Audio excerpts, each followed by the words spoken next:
Moin Moin, hallo und herzlich willkommen zu einem neuen Video hier auf meinem Kanal. Heute gibt es hier eine Runde Shakes and Fidget. In dem heutigen Video zeige ich euch, wie ihr mit möglichst wenig Pilzeinsatz das Maximalste an Gold rausholen könnt und wie ihr am schnellsten an Gold gelangt und eure Stat-Punkte, so gut es geht, maximieren könnt. Wieder ein bisschen Basic-Video für die Leute, die schon länger im Spiel sind. Die kennen wahrscheinlich schon viele Tricks davon, aber manche sind auch ein bisschen extended, beziehungsweise werden immer wieder nachgefragt. Deswegen vielleicht kann der ein oder andere von euch dort noch vielleicht ja was mitnehmen, ne? Bevor wir aber mit dem Video reinstarten, nur eine ganz kleine Werbung. Holy hat eine neue Sorte auf den Markt gebracht, und zwar Lollipop. Ja, der Kirsch-Lollipop ist hier am Start, und zwar kennt ihr vielleicht noch diese Lollis mit diesem Kirsch-Geschmack und diesen grünen Pappstiel, der sich immer irgendwann aufgelöst hat? So ähnlich schmeckt hier der, der Geschmack von Holy. Also nicht nach dem Pappstiel, sondern nach dem Kirschgeschmack tatsächlich, ja.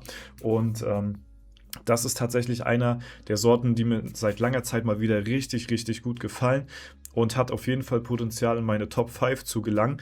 Die Dose ist jetzt schon fast alle. Ja, da ist nicht mehr so viel drin. Also die hat mir sehr gut gefallen. Deswegen, falls ihr das auschecken wollt, ab heute um 12 Uhr ist die Sorte bereits online mit vielen geilen Goodies, Gewinnspielen etc. pp. Alles wieder am Start.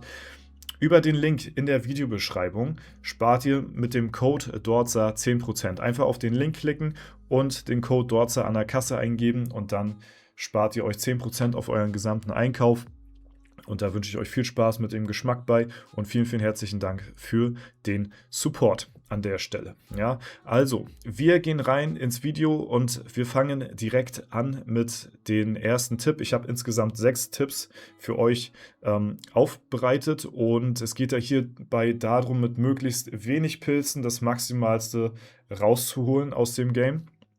Und wenn man sich trotzdem irgendwie Pilze kaufen möchte oder mit dem niedrigsten an Geldeinsatz wirklich hier handhaben möchte, dann kommt man um das VIP-Paket nicht herum, weil dort habt ihr alles abgedeckt, was essentiell das mit Abstand wichtigste in dem Game ist, und zwar die 320 Alu pro Tag. Das heißt, dass ihr 11 Biere pro Tag trinken könnt, kostenlos, beziehungsweise wenn ihr 8 Euro investiert habt für das VIP-Paket, plus halt das 50er-Mount. Diese 2 Komponenten sind mit Abstand das Wichtigste im ganzen Game, und wenn ihr das jeden Tag wirklich Monate, Jahre durchzieht, dann werdet ihr automatisch irgendwann ganz weit oben in der Rangliste stehen. Da braucht ihr nicht x tausend Pilze im Legendary Dungeon oder beim World Boss oder was weiß ich wo ausgeben. Alles nicht nötig. Hauptsache, ihr macht die Basics, und das ist wirklich mit Abstand das Beste.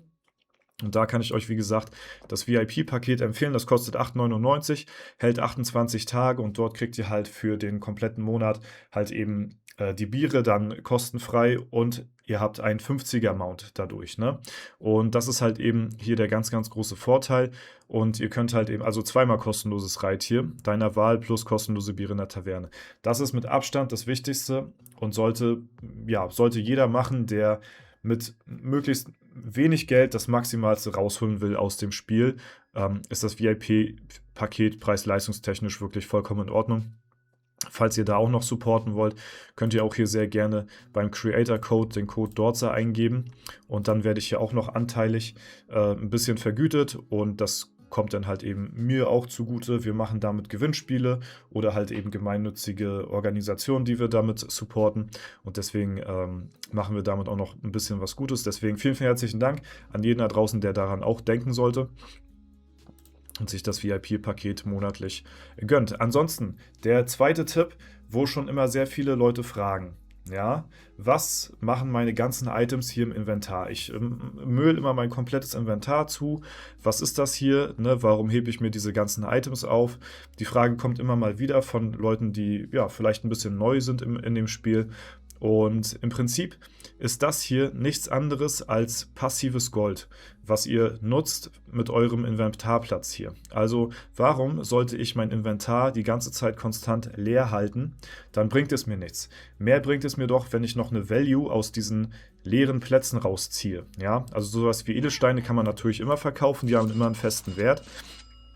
Das ist jetzt nicht weiter wild, aber worauf ich quasi warte, ist, dass wir eventuell bei der Hexe die richtigen Events haben, wie zum Beispiel Hexentanz-Event, was bei mir momentan gerade aktiv ist, ja, und dann können wir hier dort die Items für den doppelten Wert verkaufen, ja. Normalerweise kosten die Gürtel hier, was weiß ich, und die Schuhe 10 Millionen. Und zum Hexentanz-Event 20 Millionen. Das ist passives Gold, was ihr gut macht, wenn ihr halt eben hier eure Plätze sinnvoll nutzt. Ja, die Hexe hat jeden Tag irgendwas im Angebot, immer verschiedenste Items, und zum Hexentanz-Event sind sogar alle Items aktiv und ihr könnt jedes einzelne Item reinschmeißen. Deswegen nutzt euren Inventarplatz. Das ist quasi passives Gold, was ihr einfach hier liegen lasst. Ja, bis halt das richtige Item kommt. Guckt da jeden Tag rein.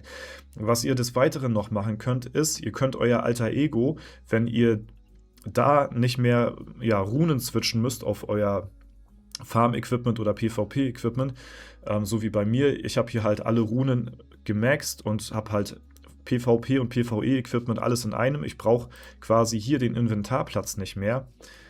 Legt euch hier auch Items oder Epics rein, die ihr ins Klo schmeißen wollt oder die ihr bei der Hexe verkaufen wollt. Das sind auch nochmal zusätzliche Plätze. Nutzt den Platz. Lasst das Alter Ego nicht einfach hier so rumschimmeln, sondern nutzt die Plätze und durch die zusätzlichen Plätze bekommt zusätzliches Gold. Und das könnt ihr halt einfach nutzen, indem ihr halt eben dann auf das Hexentanz-Event wartet oder halt eben jeden Tag zur Hexe geht und schaut, okay, heute sind die Gürtel im Angebot, die können wir reinschmeißen, morgen sind es die Waffen, dann die Schuhe, dann Helme und so, ne? Das ist potenzielles Gold und das lohnt sich auf Dauer richtig, richtig krass. Deswegen müllt euer Inventar immer sehr, sehr gerne zu, damit ihr halt eben wirklich zum Hexentanz hier dick reincashen könnt. Ja? Tipp Nummer 2 an der Stelle. Vielleicht wusste das der ein oder andere nicht. Der dritte Tipp, um euer Goldeinkommen zu maximieren, ist es, möglichst schnell eure Abenteuerlust jeden Tag zu spielen. Nicht großartig Pausen machen, nicht großartig hier haha hihi, sondern einfach so schnell wie möglich die Abenteuerlust durchentern am Stück. Ja? Was ihr dadurch quasi macht, ist, ihr spart euch Zeit. Gerade jetzt mit der Expedition habt ihr so viel mehr Zeit als früher, dass ihr quasi dadurch wiederum euer Stadtwacheneinkommen extrem maximieren könnt. Ihr seid innerhalb von ein paar Minuten mit den Sanduhren-Skips und der Expedition durch. Das heißt, ihr könnt quasi 23 Stunden pro Tag eure Stadtwache laufen lassen und die eine Stunde, in der ihr Alu klickt, habt ihr quasi Alu geklickt. Also ihr könnt wirklich 23 Stunden pro Tag die Stadtwache laufen lassen und den Rest macht ihr mit der Alu. So, ne? Wenn ihr jetzt irgendwie noch hier sagt, okay, ich lasse hier die Stadtwache irgendwie, das ist für mich nicht so wichtig. Ich klicke hier ganz gechillt durch und ach, ich habe es jetzt hier vergessen und ach, ich nehme mir da noch eine Stunde Zeit. Das ist alles Gold, was euch jeden Tag flöten geht. Effektiv. Und durch die Stadtwache könnt ihr halt eben hier passiv auch nochmal richtig viel Gold rausholen, indem ihr halt wirklich so schnell wie möglich eure Abenteuerlust durchklickt. Deswegen schnelles Alu-Klicken für mehr Stadtwachenmaximierung ist gleich mehr Gold am Ende des Tages. Okay? Was ihr als nächstes machen könnt, als Tipp Nummer 4, ist es quasi bei der Festung jeden Tag eure Steine hier abzuholen. Ihr habt quasi die Möglichkeit, dass ihr hier eure Steine mit den Ressourcen, die ihr sowieso nicht mehr braucht, jeden Tag gewinnen könnt. Ja, wir skippen jetzt mal hier einen Stein zur Vorführung jetzt einfach mal, um zu gucken, okay, wie lange brauchen wir jetzt hier mit meiner aktuellen Mine und so weiter und so fort. 6 Stunden 15 brauchen wir hier für einen Stein. Ja, wenn wir das mal 4 hochrechnen, dann kommen wir hier auf 6, 12, 18, 24 Stunden. Das heißt, im Optimalfall könnt ihr nicht ganz 4 Steine pro Tag finden. Also dadurch, dass es ja nicht 6 Stunden, sondern 6 Stunden 15 sind, sagen wir mal, ihr könnt 3 Steine pro Tag finden. Das sind quasi auch jeden Tag nochmal passiv 30 Millionen Gold. Ich meine, das sind 3 Statpunkte. Aber wenn man das sich auf den Tag, auf die Woche, auf den Monat, aufs Jahr hochrechnet, läppert sich das halt eben auch. Und das sind halt viele kleine Baustellen, wo ihr immer ein bisschen was rausholen könnt, aber zusammen summiert sich das halt eben. Und dadurch könnt ihr halt eben am Ende des Jahres besser dastehen als der ein oder andere da draußen. Und das sind einfach Free-to-Play-Tipps. Ja, das kostet euch nichts. Ihr müsst hier nicht irgendwie skippen. Ihr lasst einfach hier das 3-mal pro Tag durchlaufen und dann könnt ihr das hier jeden Tag 3-mal verkaufen. Ja, also nutzt auf jeden Fall die Edelsteinmine auch als passives Goldeinkommen, um jeden Tag hier eure Stat-Punkte dadurch zu pushen. Ne? Ihr braucht ja meistens nicht die Steine, um das hier einzusetzen irgendwo, weil es ist selten mal, dass ein richtig geiler Stein dabei ist. Deswegen einfach immer konstant hier alles am Laufen halten. Das ist sowieso die Devise. Immer alles am Laufen halten. Stadtwache am Laufen halten, Edelsteinmine am Laufen halten. Goldgrube am Laufen halten. Ja, da kommen wir jetzt auch noch gleich zu. Und dann könnt ihr hier quasi nichts falsch machen und habt hier quasi das Maximalste dann rausgeholt. Ja, als 5. und vorletzten Tipp kann ich euch geben, bei der Expedition die kleinen Quests anzunehmen. Ihr könnt euch ja aussuchen bei der Expedition zwischen kleiner und großer Quest. Diese Möglichkeit habt ihr quasi immer, bis ihr halt eben keine Abenteuerlust mehr habt. Und hier würde ich euch eher immer dazu raten, die kleinen Quests anzunehmen. Warum? Am Ende des Tages ist das Stichwort Risikominimierung. Wenn ihr zum Beispiel 100 Abenteuerlust auf einmal trinkt, klar seid ihr dann schneller durch, ja, und könnt auch wieder schneller in die Stadtwache. Aber nehmen wir mal an, ihr seid Goldspieler, ihr geht auf Gold und ihr nehmt hier jetzt die 100 Abenteuerlust an und ihr habt Pech in dieser Quest und es kommen keine Schlüssel, keine Truhen. Dann habt ihr quasi 100 Abenteuerlust angezündet. Dann habt ihr eine richtig beschissene Quest und habt direkt 100 Abenteuerlust verblasen.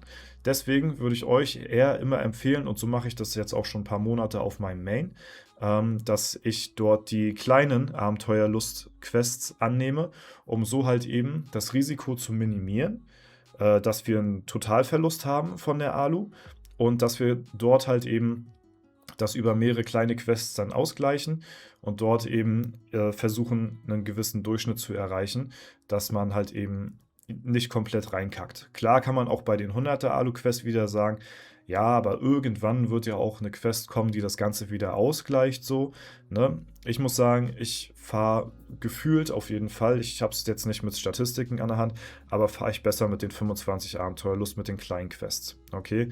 Da habt ihr auch nochmal die Chance, dann vielleicht mehr Ressourcen, Pilze, Früchte und sowas dann auch nochmal on top rauszuholen, indem ihr halt mehrere kleine Quests annehmt, so, ne? Deswegen, das würde ich euch auch empfehlen, um halt eben euer Goldeinkommen irgendwo auch ein Stück weit zu maximieren. Und der letzte und wichtigste Aspekt, gerade im Late Game, wirklich das meiste, was ihr passiv erfarmen könnt, ist halt wirklich am Ende des Tages durch die Goldgrube. Ja, Goldgrube gilt halt auch wieder alle 10 Stunden bei Vollausbau und 632 plus. Wird das Ding vollgelaufen und abgeholt. Also solltet ihr alle 10 Stunden hier mindestens reinschauen, um hier die Goldgrube abzuholen. Ja, das ist ganz, ganz, ganz, ganz wichtig, dass dass ihr die immer auch am Laufen habt, weil das ist euer Goldeinkommen Nummer 1 im Late Game. Neben den Quests ist die Goldgrube wirklich das mit Abstand wichtigste, wenn es darum geht, Stat-Punkte zu machen im Late Game. Dort gibt es auch nochmal eine Taktik beziehungsweise einen Tipp, den ihr vielleicht auch schon mal gehört habt. Und zwar, wenn ihr wisst, dass gewisse Gold-Events kommen, ja, wie zum Beispiel jetzt nächstes Wochenende, dann wissen wir ja, dass dann auf normalen Servern, jetzt nicht auf F9, da muss man immer noch mal ein bisschen extra gucken, dass am Freitag um 0 Uhr das Gold-Event startet. Okay? Wenn wir jetzt wissen, dass die Goldgrube auf maximaler Stufe mit Goldcap erreicht und alles erreicht schon, 10 Stunden braucht, um voll zu laufen, dann können wir das ja schon mal direkt für uns nutzen, indem wir sagen, wenn wir wissen, am Freitag startet Gold-Event, gehen wir am Donnerstag um 14 Uhr das letzte Mal rein und holen die Goldgrube ab. Ja, weil wenn wir von 14 Uhr 10 Stunden weiterrechnen, haben wir es 0 Uhr. Okay, von Donnerstag bis Freitag. Das heißt, wir können quasi die 10 Stunden ohne Gold-Event am Donnerstag schon nutzen, um dann ab Minute 1 quasi mit einer komplett vollen Goldgrube am Freitag in das Gold-Event um 0 Uhr 1 zu starten. Ja, also wir haben hier extra 10 Stunden Gold-Event quasi rausgeholt, obwohl noch gar kein Gold-Event ist. Mir persönlich passiert es leider immer, dass ich dann am Tag dann aus Versehen immer nochmal die Goldgrube abhole. Das darf natürlich im besten Falle nicht passieren. Und ja, da solltet ihr natürlich drauf achten. Aber so könnt ihr euer Goldeinkommen auch nochmal maximieren. Und anstatt 300 Millionen Gold bekommt ihr dann um 0 Uhr 1 am Gold-Event dann direkt 450 Millionen Gold. Das ist ein Riesenunterschied. Das ist ein Unterschied von 150 Millionen Stat-Punkten innerhalb von 10 Stunden. Ja, und das ist sehr, sehr, sehr wichtig, dass ihr das wahrnehmt. Okay, jetzt wird vielleicht für sich der ein oder andere von euch fragen, ja, ey, das ist ja alles gut und schön. Aber ey, du redest hier immer nur über das absolute Late-Game und so. Und für mich als Spieler, der sich vielleicht im Bereich von Stufe 300, 400, 500 befindet und eine Goldgrube von 50 hat und nicht 100, da ist ja eine ganz andere Laufzeit. Das bringt mir ja alles irgendwie nichts, weil bei mir dauert das irgendwie deutlich länger als bei dir im Video. Ja, für euch habe ich natürlich auch was am Start, denn es gibt ein Goldberechnungsfeature, ein Goldgrubenberechnungsfeature, was jeder sich selbst individuell berechnen lassen kann, wie viel Zeit er einstellen muss, bevor er die Goldgrube nicht mehr abholen darf bis zum Gold-Event. Das heißt, ab 632 ist ja das Goldcap erreicht. Und wenn ihr die Goldgrube Stufe 100 habt, habt ihr auch die maximale Produktionszeit erreicht. Diese zwei Faktoren spielen zusammen, um das Goldcap zu erreichen und diese 10 Stunden Laufzeit zu haben, bis die Goldgrube voll ist. Wenn ihr Goldgrube 50 habt und Stufe 500 seid, dann seid ihr natürlich da noch lange nicht. Ja? Deswegen gibt es ein Tool, das verlinke ich euch auch mal unten in den Kommentaren. Und zwar ist das Gold Pit Gadget von Don Muerte, Kaya Forever und Ma21. Vielen lieben Dank, dass ihr das hier bereitstellt. Und hier könnt ihr quasi eure Timezone einstellen, zum Beispiel jetzt hier bei mir von Fusion 8, 9, 11 und 17, da bin ich drin. Und hier könnt ihr euer Hero-Level einstellen, das ist bei mir jetzt 632, sagen wir mal als Beispiel, ist dasselbe, als ob ich jetzt hier gerade Stufe 767 bin. Ja, das ist quasi egal, das wird nicht mehr besser. Okay, deswegen ab 632 ist hier das Goldcap erreicht und wenn ihr eine Stufe runterstellt hier, dann seht ihr schon, okay, da ist noch nicht das Goldcap erreicht, aber alles danach bleibt quasi gleich, okay. Und jetzt sehen wir hier, dass die Produktion pro Stunde hier wie auch in-game 29,6 Millionen Gold beträgt, ja, und wir haben eine Kapazität von 300 Millionen Gold und die Füllzeit beträgt 10 Stunden und 8 Minuten, okay? Jetzt können wir hier halt sehen, wenn wir zum Beispiel hier aktualisieren, wir haben hier jetzt einen Füllstand von 0, den kann man hier übrigens auch anpassen. Wir haben das frisch abgeholt, boom. Und jetzt würde man sehen, wir haben es jetzt hier 11:57 Uhr bei mir zum Zeitpunkt, wo ich das Video hier aufnehme. Das heißt, in 10 Stunden wäre es quasi der 3.2. um 22:05 Uhr. Das heißt, heute in 10 Stunden wäre um 22:05 Uhr bei mir die Goldgrube vollgelaufen. Okay? Hier ist auch übrigens auf dem Kalender, sind hier auch immer die Gold-Events eingetragen. Das heißt, hier werdet ihr auch immer up-to-date gehalten, wenn es neue Gold-Events gibt, damit ihr dahingehend auch nichts verpassen solltet. So, ne? Deswegen, wenn wir es jetzt hier 14 Uhr haben, können wir hier aktualisieren, Füllstand von 0 und dann ist es halt 10 Stunden später 0 Uhr. So, und dann kann man halt eben super danach gehen. Wenn wir zum Beispiel jetzt einen Füllstand haben von der Hälfte ungefähr und hier kann man halt sehr, sehr schön mit dem Balken das vergleichen, ja, wie der Füllstand hier ist, wie viel Zeit noch wir brauchen, bis der Füllstand erreicht ist und dann seht ihr Endtime from now auch, wann die Zeit halt hier eben auch erreicht ist. Okay, und da sieht man dann halt eben ganz gut, hier haben wir jetzt nur noch eine Stunde Zeit, bis es vollgelaufen ist. Ja, und hier könnt ihr euch auch den Füllstand individuell einzeichnen. Okay, und jetzt sehen wir hier 300 Millionen Gold, End time from now beträgt genau die Zeit, die wir jetzt haben. Das heißt, jetzt können wir abholen. Ja? Und so könnt ihr zum Beispiel auch sagen, okay, Hero Level, sagen wir mal, wir sind 550, okay, und haben eine Goldgrube von 50, um es mal ganz simpel zu halten. Ja, dann haben wir hier eine Produktionszeit oder eine stündliche Produktionszeit von 4,9 Millionen, 300 Millionen Gold, weiterhin auch Kapazität. Und die Füllzeit, seht ihr jetzt schon, beträgt 2 Tage und 12 Stunden und nicht wie bei mir 10 Stunden. Ja, das liegt an eurem Hero-Level und dem Gold-Pit-Level, was ich euch bereits erzählt hatte. Dann haben wir jetzt hier gerade einen Füllstand von 0. Aktualisieren hier einmal und dann sehen wir End Time from Now. Also das heißt quasi, wir haben heute den 3.2., würde jetzt zu dem Level und der Goldgrubenlevel am 6.2. Um 0:35 Uhr die Goldgrube bei mir vollgelaufen sein. Ja, und so könnt ihr euch das für euer Level und euer Goldpit, könnt ihr euch das individuell immer so handhaben und abpassen.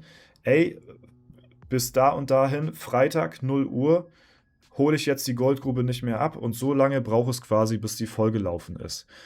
Und so könnt ihr halt hier immer super, super gut sehen, wann für euch speziell die Goldgrube nicht mehr abgeholt werden darf, bis wir um 0 Uhr mit kompletten Füllstand von 300 Millionen ins Gold-Event reinstarten am Freitag. Ja, also hier ist für jedes Level wirklich alles immer am Start und deswegen haben wir hier auch wirklich immer hier für alle Leute was dabei. Ja, 450 zum Beispiel brauchen wir 4 Tage und 4 Stunden so, ne? Dann wäre hier am 7.2. das voll und hier auch wieder kann man dann sehr schön sehen, wie viel Zeit noch überbleibt, bis das Ding hier vollgelaufen ist. Und so könnt ihr euch immer dann abpassen, genau ab 0 Uhr, egal welches Level ihr habt oder die Goldgrube, genau um 0 Uhr am Freitag könnt ihr das dann so hier einstellen. Ja, das sind so meine Tipps, wie ihr euer Goldeinkommen am besten maximieren könnt und das sind so kleine Tipps und Tricks, die vielleicht nicht jeder direkt auf dem Schirm hat und die euch aber deutlich weiterhelfen können, euer Gameplay und eure Statpunkte in Zukunft zu verbessern. Und deswegen, ich hoffe, euch hat das Video gefallen und hat euch ein bisschen weitergeholfen. Falls es der Fall sein sollte, lasst gerne eine Bewertung da auf das Video und schreibt gerne einen Kommentar, ob es euch irgendwie ob es euch weitergebracht hat. Und ich hoffe, dass ich eure Skillpunkte dadurch ein bisschen maximieren konnte. Und das war's soweit für dieses Video. Wie gesagt, wenn es euch gefallen hat, lasst gerne eine Bewertung, Kommentar dazu da. Ansonsten wünsche ich euch noch einen super schönen Tag. Vielen lieben Dank fürs Zuschauen, haut rein und bis zum nächsten Mal.